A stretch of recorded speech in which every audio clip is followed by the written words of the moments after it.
Salut! En 1917, Einstein publie un article dans lequel il réalise quelque chose qui n'avait jamais été fait auparavant. Il décrit l'univers entier avec des équations mathématiques. Pour la première fois dans l'histoire, des êtres humains disposent d'équations capables de décrire l'univers dans son intégralité. Einstein venait de publier sa relativité générale 2 ans plus tôt, et comme il l'écrivait au physicien William de Sitter, pour moi, c'était une question brûlante de savoir si les concepts de la relativité pouvaient être suivis jusqu'au bout ou s'ils conduisaient à des contradictions. D'un côté, Einstein réalise donc un exploit absolu, mais de l'autre, il commet ce qu'il appellera quelques années plus tard la plus grande erreur de ma vie. Il l'a dit en anglais au physicien George Gamow. That was the biggest blunder of my life. Le graphique numéro 44 de mon livre Comprend le temps et l'espace montre une photographie des équations de la relativité générale écrites en grandes lettres sur un mur de l'université de Leiden aux Pays-Bas. Le côté gauche de l'équation représente la courbure de l'espace-temps. Dans un espace courbe, par exemple, la lumière ne se déplace pas en ligne droite, mais suit une trajectoire courbe. Le côté droit de l'équation représente les sources de cette courbure, à savoir les masses et l'énergie. Le côté gauche comporte également un terme lambda fois g, qui ne figurait pas dans les équations initiales de 1915, mais qu'Einstein a ajouté par la suite. Que représente-t-il et qu'est-ce qui a poussé Einstein à l'insérer et à le regretter ensuite si amèrement? Et pourquoi, si Einstein l'avait supprimé en 1931, ce terme est-il encore présent dans les équations aujourd'hui? Pourquoi l'avons-nous réinséré? D'un côté donc, Einstein a vraiment fait une erreur en l'ajoutant. Et pourtant aujourd'hui, nous l'avons réinséré.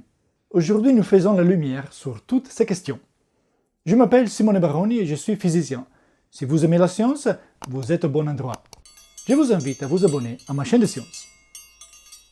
En 1917, Einstein publie l'article Cosmological Considerations in the Theory of General Relativity, considérations cosmologiques dans la théorie de la relativité générale, dans lequel il applique les équations de la relativité à l'univers tout entier.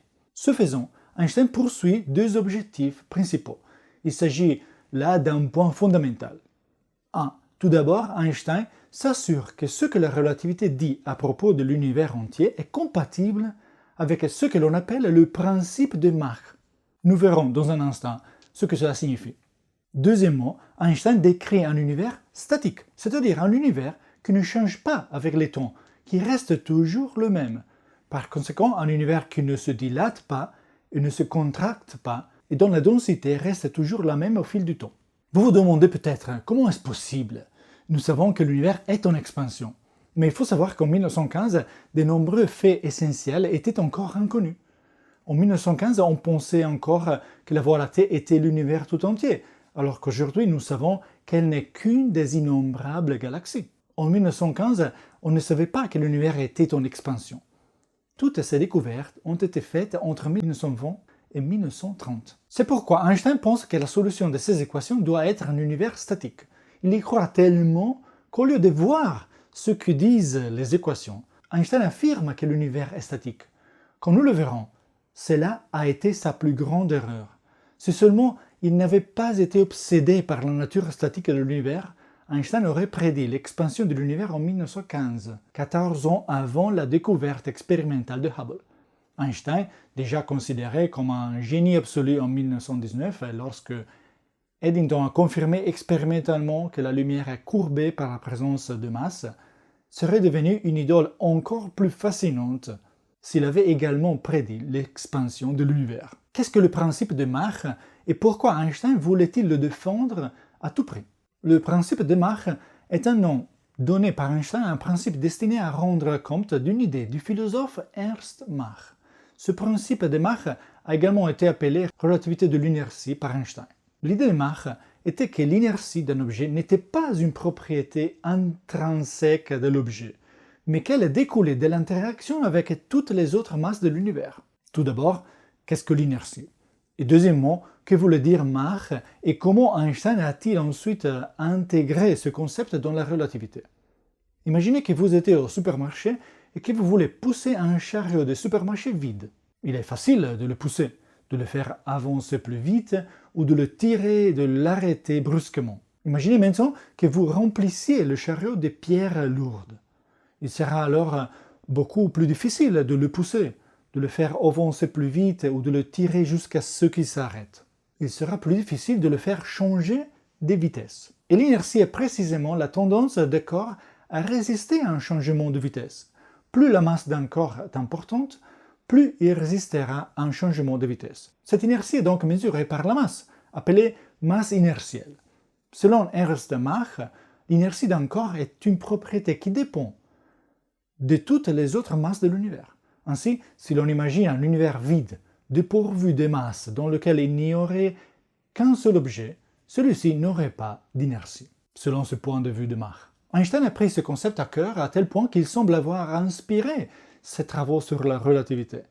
Dans son article de 1917, il déclare « Dans une théorie cohérente de la relativité générale, il ne peut y avoir d'inertie par rapport à l'espace, mais seulement une inertie des masses par rapport à d'autres masses. » Ainsi, lorsqu'Einstein applique la relativité à l'univers entier, il tente d'adapter la relativité générale de manière à respecter le principe de Mach.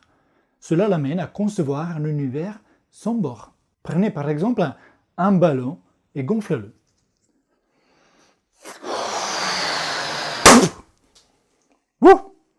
Je prends un autre ballon.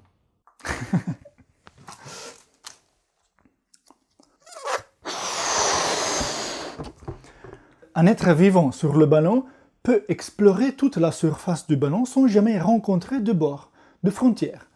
La surface du ballon n'a pas de bord. De même, si la surface du ballon était l'univers entier et que l'être vivant sur le ballon était un vaisseau spatial, ce vaisseau pourrait explorer l'univers sans jamais rencontrer le bord. Et quand le physicien Schwarzschild venait de démontrer que si l'univers avait un bord, le principe de Mach ne s'appliquerait plus au bord, Einstein a pensé qu'il valait mieux éliminer les bords et concevoir un univers sans bord. Ce faisant, le principe de Mach est sauvé. Et selon Einstein, ce principe devait être respecté à tout prix. C'est à ce stade qu'Einstein impose sa deuxième condition, à savoir que l'univers est statique. Einstein impose ce deuxième point un peu trop rapidement. Dans son article de 1917, il défend son idée de la manière suivante. Puisque la vitesse des étoiles lointaines est beaucoup plus lente que la vitesse de la lumière lorsqu'on les observe depuis la Terre par exemple, alors il doit exister un point de vue à partir duquel les étoiles sont toutes approximativement stationnaires. Comme vous pouvez le constater, cette défense n'est pas très solide. Et le physicien de Sitter lui a d'ailleurs immédiatement écrit une lettre dans laquelle il rétorque. On ne peut pas et on ne doit pas conclure du fait que l'on ne voit pas de grands changements sur cette photographie du ciel, que tout restera toujours comme à l'instant où la photo a été prise. Mais Einstein est convaincu que l'univers est statique même s'il n'y a aucune donnée expérimentale en sa faveur. Il est vrai qu'en 1915, il n'y avait pas non plus de données expérimentales en faveur d'un univers en expansion, mais la croyance d'Einstein en un univers statique n'a aucune justification valable. En effet, si l'univers était statique, la gravité étant attractive et tendant à faire s'agglutiner les objets avec masse, la seule façon d'imposer un univers statique, c'est-à-dire qui ne change pas au cours du temps, serait la présence d'une force répulsive qui contrebalancerait la gravité. C'est ce que fait le terme lambda ajouté par Einstein à ses équations. Il représente une force de répulsion qui contrebalance la gravité, qui empêche l'univers de s'effondrer sur lui-même et qui maintient la densité constante dans le temps. Einstein n'avait aucune idée de ce que pouvait être cette répulsion. Il a seulement constaté que les mathématiques de la relativité suggéraient que ce terme supplémentaire était nécessaire pour contrebalancer la gravité, bien que l'on ne sache pas à quoi elle correspondait dans le monde réel. En 1929, tout change. Hubble fait une découverte choquante. Il démontre systématiquement que la plupart des autres galaxies s'éloignent de nous. C'est un moment crucial, car les expériences indiquent que l'univers n'est pas statique, mais qu'il est en expansion. Einstein accepte immédiatement les données de Hubble. Voici ce qu'il a déclaré au New York Times en 1931. Les nouvelles observations de Hubble et Humason sur le décalage vers le rouge de nébuleuses lointaines, nous dirions aujourd'hui d'autres galaxies, nous amène à penser que l'univers n'est pas statique. Et déjà en 1931, il publie un nouveau modèle d'univers en expansion, dans lequel sa constante cosmologique a déjà disparu. C'est logique, car la seule raison pour laquelle il l'avait introduite était d'expliquer un univers statique qui ne change pas au fil du temps. C'est également en 1931 qu'Einstein a admis publiquement qu'il abandonnait la constante cosmologique. Einstein déclare « On peut aussi montrer que cette solution, celle avec lambda, est instable. C'est-à-dire que si l'univers s'écarte ne serait-ce que légèrement d'une situation statique, il s'éloigne de plus en plus de la staticité. Sur la base de ce résultat, je ne suis plus favorable à l'idée de donner une signification physique à ma solution précédente, celle avec lambda, qui est également très éloignée des résultats expérimentaux de Hubble. Les physiciens George Gamow et John Archibald Wheeler racontent avoir entendu Einstein dire que l'ajout de la constante cosmologique était la plus grande erreur de sa vie. Mais la plus grande erreur d'Einstein en a probablement été une autre, celle de ne pas faire confiance aux équations de sa relativité générale qui suggéraient un univers en expansion. Il aurait prédit une telle expansion 14 ans avant la découverte expérimentale de Hubble. Revenons donc aux équations de la relativité générale inscrites sur le mur de l'université de Leiden, aux Pays-Bas. Pourquoi la constante cosmologique y figure-t-elle toujours? Parce qu'en 1998, on a découvert que l'univers n'est pas seulement en expansion, mais que cette expansion s'accélère. Aujourd'hui, nous attribuons cette accélération à une forme d'énergie de nature inconnue qui exerce un effet répulsif, qui s'oppose à la gravité. Nous appelons aujourd'hui cette énergie énergie noire. Et nous savons qu'elle constitue 68% de l'univers. La constante cosmologique a donc été introduite par erreur par Einstein en 1917, en essayant de défendre l'idée d'un univers statique. Elle a ensuite été supprimée en 1931 et nous l'avons réintroduite aujourd'hui, mais pour des raisons différentes. Aujourd'hui, nous disposons de preuves expérimentales en faveur de l'existence de l'énergie noire. Avant de vous laisser, je voudrais vous rappeler que si vous voulez en savoir plus sur la gravité, sur le temps qui est intimement lié à la gravité et sur la relativité d'Einstein, vous pouvez lire mon livre « Comprends le temps et l'espace ». Le voici. C'est un livre accessible à tous car il utilise un langage simple et il contient plus de 60 autres figures et schémas dessinés par moi-même. Comme celui-ci. Je vous laisse le lien vers le livre dans la description. Ciao et à bientôt avec une nouvelle vidéo.